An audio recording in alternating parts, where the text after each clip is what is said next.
Climax లా కనిపిస్తోంది వైసీపీలో. అధికారం నిలబెట్టుకోవడమే లక్ష్యంగా జగన్ రచిస్తున్న వ్యూహాలు, వేస్తున్న అడుగులు, తీసుకుంటున్న నిర్ణయాలు రాజకీయాన్ని వేడెక్కించడమే కాదు, ఫ్యాన్ పార్టీ నేతలకు చెమట్లు పట్టిస్తున్నాయి. నియోజకవర్గ ఇన్ఛార్జీలను మారుస్తూ జగన్ తీసుకుంటున్న నిర్ణయాలు వైసీపీ నాయకులకు నిద్ర లేకుండా చేస్తున్నాయి. ఇప్పటికే 4 జాబితాలు అనౌన్స్ చేశారు. ఇదేమీ ఫైనల్ కాదని, మార్పులు ఇంకా ఉన్నాయని, మార్పు మంచికే అన్నట్లుగా జగన్ నిర్ణయాలు కనిపిస్తున్నాయి. రిలీజ్ అయిన 4 జాబితాల్లో సిట్టింగ్ మంత్రులకు కూడా సీటు గల్లంతైంది. మిగతా వాళ్ల సంగతి ఎలా ఉన్నా మంత్రి రోజా గురించే ఇప్పుడు ఏపీ రాజకీయాల్లో హాట్ టాపిక్ గా మారింది.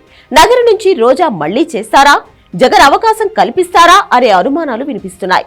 ఉమ్మడి చిత్తూరు జిల్లాలో రోజా ఒకవైపు, వైసీపీలో మిగతా నేతలంతా ఒకవైపు అన్నట్లుగా ఉన్నారు. ముఖ్యంగా రోజా తీరుపై పార్టీ పెద్దిరెడ్డి చాలా గుర్రు మీద ఉన్నారు. నగరి టికెట్ ఎలాగైనా తన వర్గం నేతకు ఇప్పించాలని ప్లాన్ చేస్తున్నారనే టాక్ ఉంది. దీనికి తోడు మున్సిపల్ చైర్మన్ పదవి కోసం రోజా డబ్బులు డిమాండ్ చేశారంటూ ఈ మధ్య ఓ కౌన్సిలర్ మీడియా ముందుకు రావడంతో రోజా టికెట్ మీద మరిన్ని అనుమానాలు అలుముకున్నాయి.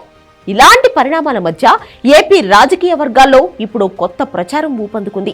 ఒంగోలు లోక్సభ స్థానం నుంచి రోజాను బరిలో దింపాలనే ఆలోచనలో వైసీపీ పెద్దలు ఉన్నారనే ప్రచారం ఇప్పుడు మరింత ఆసక్తి రేపుతోంది. ప్రకాశం జిల్లా నాయకులకు విజయసాయిరెడ్డి ఇప్పటికే సమాచారం కూడా అందించారట. సిట్టింగ్ ఎంపీ మాగుంటకు టికెట్ లేదని జగన్ ఇప్పటికే తేల్చేశారు. దీంతో రోజా పోటీ చేయడం ఖాయమంటూ మరో ప్రచారం ఊపందుకుంది. వీటన్నింటికీ తోడు మాగుంట, ఆయన వర్గంతో విజయసాయిరెడ్డి మంతనాలు జరపడం ఈ ప్రచారం మరింత బలంగా వినిపించేలా చేస్తోంది. నిజానికి ఒంగోలు సీటు కోసం వైసీపీలో భారీ పోటీనే కనిపిస్తోంది.